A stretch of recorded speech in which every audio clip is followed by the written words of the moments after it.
I knew something was wrong the moment I woke up, not being able to recall what happened the day before I went to bed. I would ordinarily spend a couple of seconds thinking back on what had happened the day before as I shook my sleep off, especially on weekends after a couple of drinks. But as minutes passed with nothing coming to mind, a sense of dread filled me to the brim of my body. The sun shone brightly outside of my window, which in itself was an unusual occurrence, because there was hardly any light to be found around my home. The covers that were draped over me felt warm and inviting, and I had to turn away from the temptation of lying back down again, in fear that the feeling would never fade away. I enjoyed sleep, almost to an unhealthy extent, but now was not the time for putting my worries to slumber. I had to find out what the hell was going on. As I pulled the covers off me and got to my feet, my leg got caught in a piece of the blanket that hung from the side of the bed, and I fell unceremoniously to the floor. The second I made contact with the ground, the booming laughter of an unseen crowd echoed around me. I sprang to my feet and prepared to find someone else in the room laughing at me. However, I stood there completely alone, and eventually, the laughter reduced itself to silence. "What the hell?" I muttered, and began to search my room for any potential infiltrators that might have been responsible for the unwanted attention that I had aimed towards me. I checked under the bed, then the closet, and finally the outside of my room, yet I couldn't find anyone. When I continuously inspected through the space in search of anyone, the laughter abruptly came again, louder this time, as if I'd just been telling a joke to someone with too much enthusiasm. I snapped my head back again, thinking at that point that I was going absolutely insane. "Is anyone there?"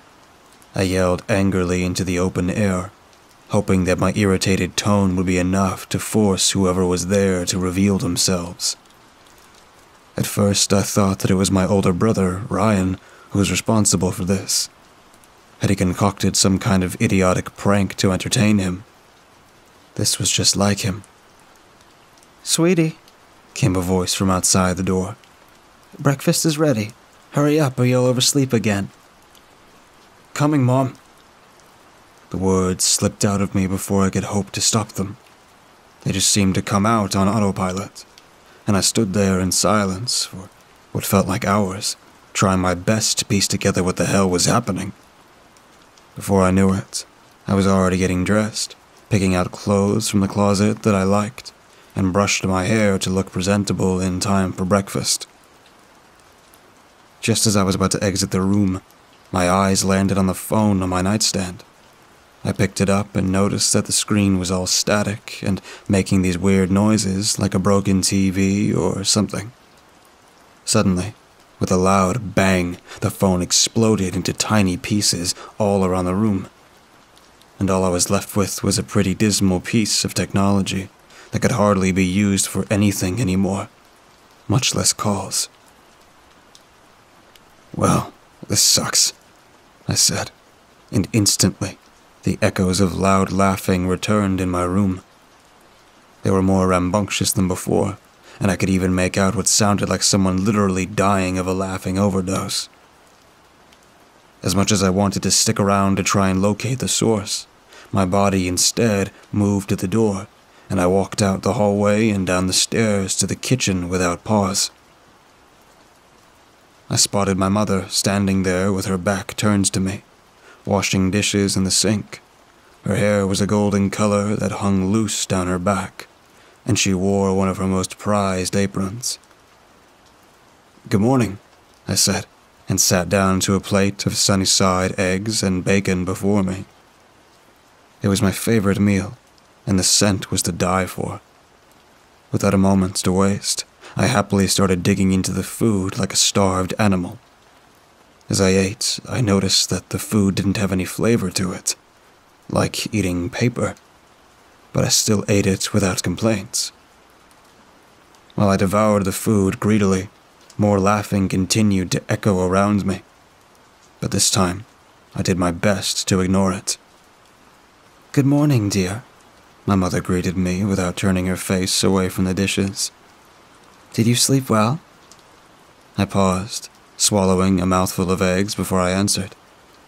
"I did." "That's good. We wouldn't want you to be tired before your date with Jeremy, would we?" A round of awes could be heard in the background from an enraptured audience, but I was far too surprised to give it much attention. Jeremy. That's right. Jeremy was my boyfriend. We started dating shortly before sophomore year, and we've been together ever since. He was a soccer player, and quite popular with the girls, which is why I was so astonished that he wanted to go out with me when there were girls way prettier on the field. That's right. He was my boyfriend. How come I'd almost forgotten that? "When will he be here?" I asked. "Don't you remember?" my mother asked. "He'll be here in short of an hour, so you better finish your meal and get ready soon." Then Ryan suddenly appeared from behind me and snapped one of the bacon pieces from my plate. "Morning, sis," he chirped happily. "Morning, moron," I murmured and turned to yell at him for eating my food. But his face wasn't right. It was distorted, filled out with white, gray, and black dots that flickered before my eyes. There were no facial features in sight, except for a wide-toothed grin that spread wider than any human's face would have allowed. "What's with the weird face?" he asked, his mouth not moving to pronounce his words. "Cat caught your tongue?" Another boom of laughter erupted around us. No, I began. "But a cat did take my bacon." "Shame." He sat down by the table a seat away from me, and I couldn't stop myself from staring at his face, or lack thereof. Was I just seeing things? Or had I really gone crazy? "All right, now you're creeping me out, sis." "Did you do something?" I asked uncertainly. "And what would it be that I've done?"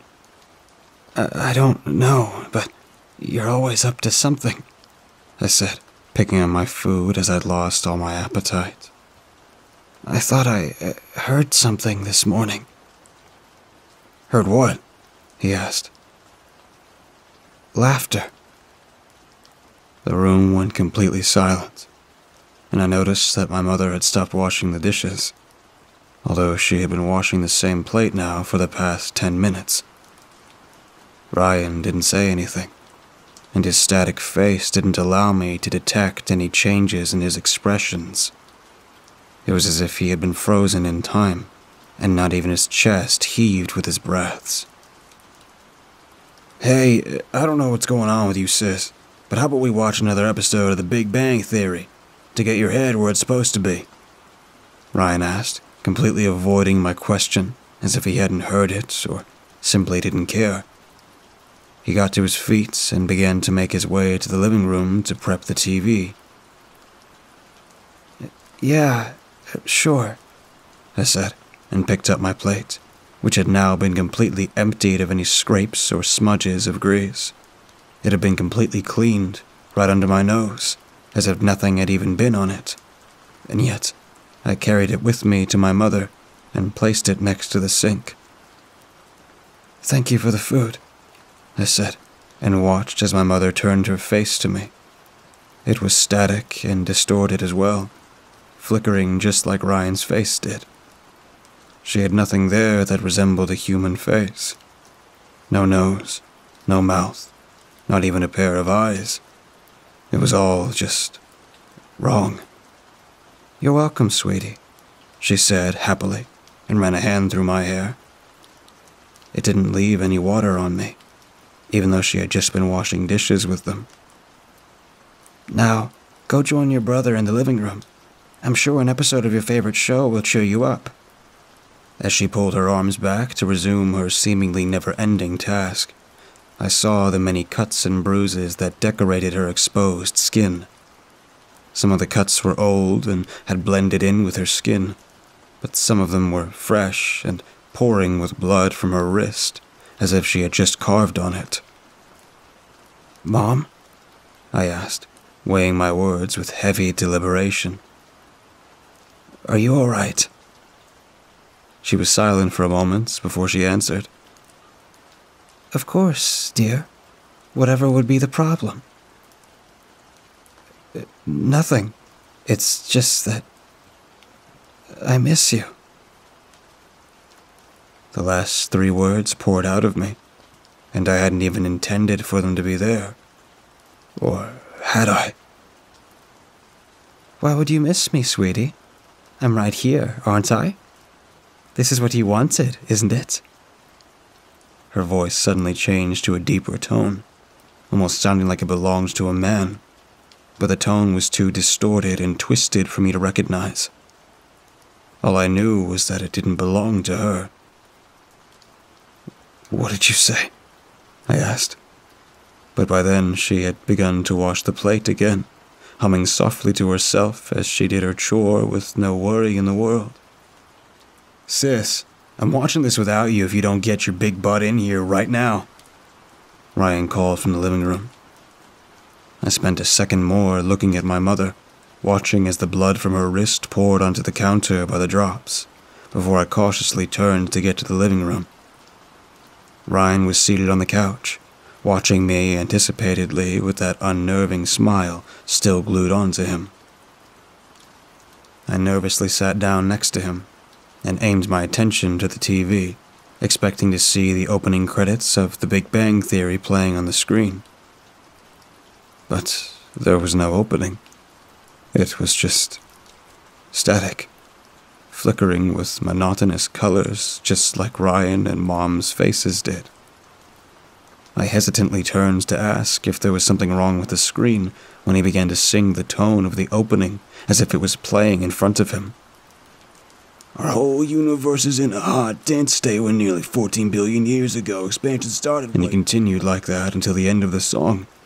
And not even a minute later, he began to laugh at whatever comedy sketch was happening in front of him. "Oh, I remember this episode," he exclaimed, his unreadable yet smiling face aimed only at me. "This is when Leonard's man comes to visit, and she makes Penny cry and everything." "Right," I said, pretending to laugh, even though I couldn't see a damn thing except for distorted colors. We sat there for probably 15 minutes, not moving in the slightest, while I laughed in and between, allowing this make-believe to continue for a short while. Ryan then lifted his arm to rest it behind his head, and I saw the many puncture holes and scars that spread across his skin like freckles. I suddenly remembered. I remembered that he... "When did you get out of rehab?" I asked, the words feeling heavy as they exited my mouth. "What are you talking about?" He looked at me as if he had no idea what I was talking about, even though his face wouldn't allow any changes except for that hideous grin. "Rehab? You really think that lowly of me, sis? You think I'm some kind of druggie? Is that it?" His grin changed into a vehement frown that bordered on anger, but it could hardly match the kind I was feeling at the moment. "Stop calling me sis!" I yelled and got up to my feet, glaring at him as if my mind was finally my own. "You're not my brother. What the hell's gotten into you? You've been weird all morning. Isn't this what you wanted?" Like with Mom, his voice changed to a deeper one, and I stepped back in fear of what would happen if I stayed close. He turned his head back to the TV again, and for the first time since he turned it on, it began to show something other than black and white. "Oh, this is the best part," Ryan proclaimed happily and got himself into a more comfortable position. "Watch it with me, sis. It's gonna make you laugh for sure." And I looked, expecting to see the episode I'd been pretending to watch for the past few minutes. However, It wasn't the Big Bang Theory that came on the screen. No. There were recordings of me. I remembered. I watched as the footage focused on a younger me, walking into the kitchen and finding my mother unconscious on the floor with a blood-stained knife next to her. Her wrists were pouring with blood from the cuts she had carved into her veins, and I heard myself scream at the horrific sight and cradled her fresh corpse with tears streaming from my eyes. The video changed, and this time it focused on Ryan fighting healthcare workers in a fit of narcotic-induced hysteria, like a wild animal in a cage. He scratched and bit and screamed at the top of his lungs, to the point where I swore the screen cracked slightly. "Stop it," I pleaded and covered my eyes. "Stop it!" "Why?" Ryan asked, dumbfounded. "This is what you wanted, wasn't it?" "I never wanted this," I screamed and threw the remote straight at the screen, sending the TV back on the floor with a loud crack, and the images stopped playing. I backed up to the farthest wall in the room and tried the entrance door to get out, but it had been locked shut. "Let me out of here," I shouted at the top of my lungs and began to bang at the door, desperate to do anything to be let out from that hell. This wasn't what I wanted in the slightest. Everything hurt to the bone. All the pain, the agony, the desperation to grasp an ounce of the life I had been denied. This was all too much for me to handle, and now I had come face to face with what I had been hoping to escape from.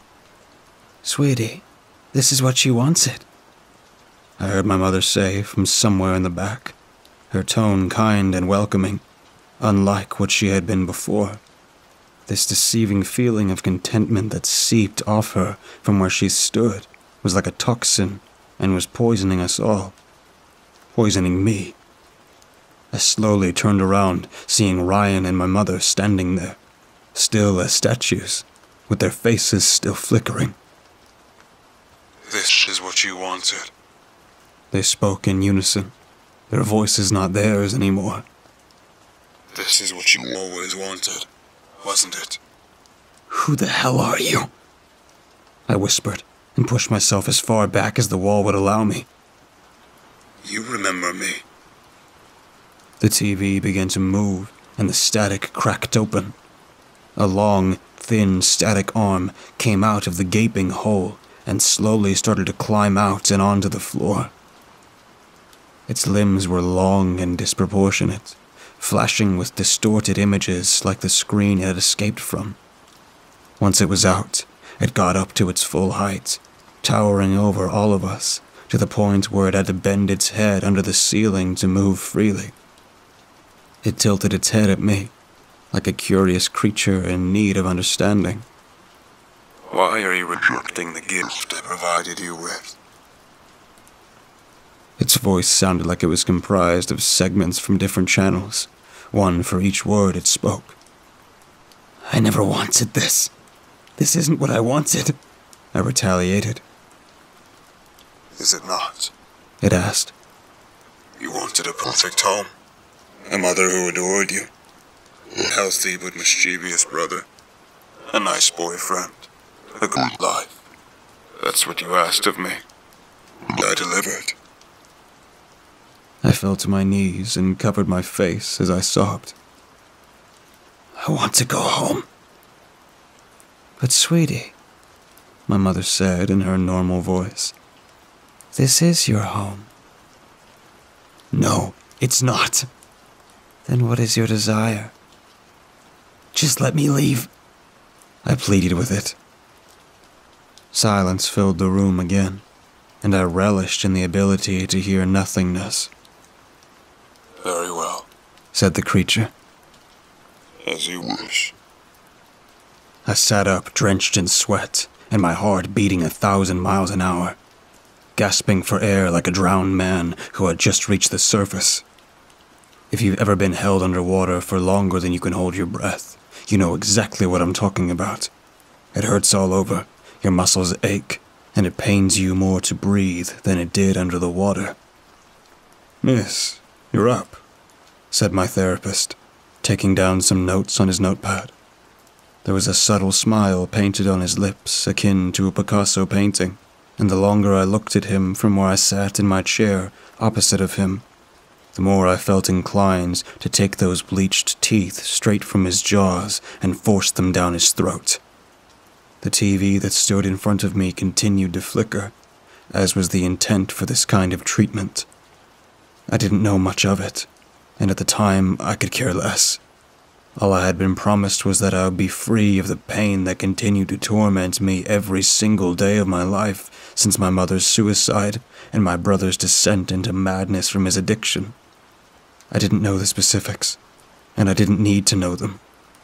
The result was all I had been aiming to achieve once I agreed to the treatment. But now, if I could change it all back to how it was minutes earlier, I would have done so in a heartbeat. "You bastard!" I seethed and jumped up to my feet. One move from snapping at the man who sat there for the duration of the procedure. "You said everything will be fine. That the chances of me slipping, as you so generously put it, would be slim. You said I would be fine."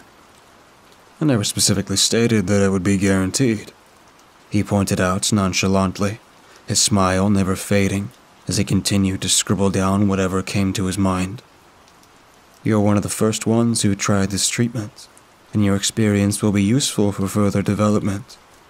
The static strategy is not an old method, miss, but it is a developing one.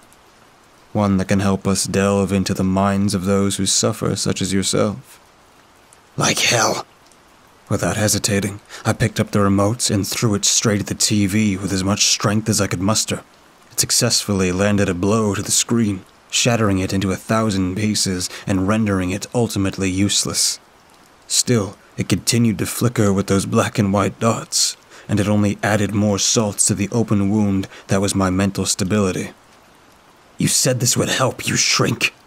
Yet all it did was make me relive what I was trying to avoid." "You can't run from your past, miss," he said, not unnerved by my anger in the slightest. "The sooner you come to terms with your mother's death and the declining state of your brother's addiction, the sooner you can move on." "Move on? You think it's that easy just to move on?" "I didn't say it was, but I considered this progress." "Of course you did," I grumbled sourly and picked up my bag from the seat. "Consider this our last appointment."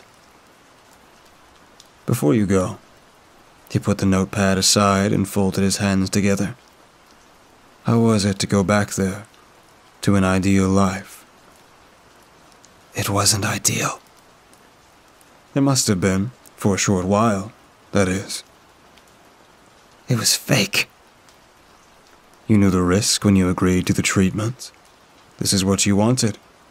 Surely you must have gotten something out of it." Before I opened the door that led out of the office, I paused for a bit as my fingers grazed the handle. Ideal? Was it ideal to wake up to a good breakfast with your mother and brother, even though you knew that all of it was a lie? I guess there was some sense of happiness in those walls. But for whatever it was worth, it was almost too ideal for comfort. Without a word, I stepped out of the office and slammed the door behind me. I was quiet for the whole time I spent getting back to my filthy apartment. I should have probably cleaned up the many emptied bottles of liquor that lay stranded about in almost every corner of the living room. But like always, I postponed it and cooked myself some easy noodles with whatever ingredients I could scavenge from the fridge. I ate my meal in silence, thankful for the taste of something real. It wasn't anything grand or fancy like that, but it satisfied my hunger nonetheless. I tried to suppress the memories of what had happened earlier, but nothing I did, be it eat or drink my liver out, would do the trick. I had hoped that the treatment, as stupid as it sounded, would be successful in making me forget, or at the very least come to terms with it. But it didn't. All it left me with was a false fantasy that was too good to be true, for a short while at least. After finishing my meal and downing a couple of beers along the way, I sat down in front of the TV and decided to watch some of my favorite shows. It was a nerve-wracking thing for me to sit in front of it, considering the nightmare I had been forced to endure, but I went along with it anyway. The screen flickered with static for a brief moment before it resumed playing the show. I sat there for a couple of hours until the darkness clouded the skies outside, and I felt sleep weigh heavily down on me. Deciding that now was the time to call it a night, I shut the TV off and turned to go to the bathroom. The TV suddenly turned back on again behind me, the sound of static interface overwhelming the room. "Sis, we're waiting for you." I heard Ryan's distorted voice coming through the speaker. "We miss you. When will you be back?" I felt my heart drop to the bottom of my stomach, and I slowly turned back to the TV, afraid of what I could expect to see. The outlines of my brother and mother stood there, their faces twisted to match the static that surrounded them, with that creature poised behind them like a macabre family photo. I hurried back to my feet and stormed out of the apartment, not stopping for a moment. Behind me, I could hear their words echoing like an unseen audience in a show. "We'll be waiting for you.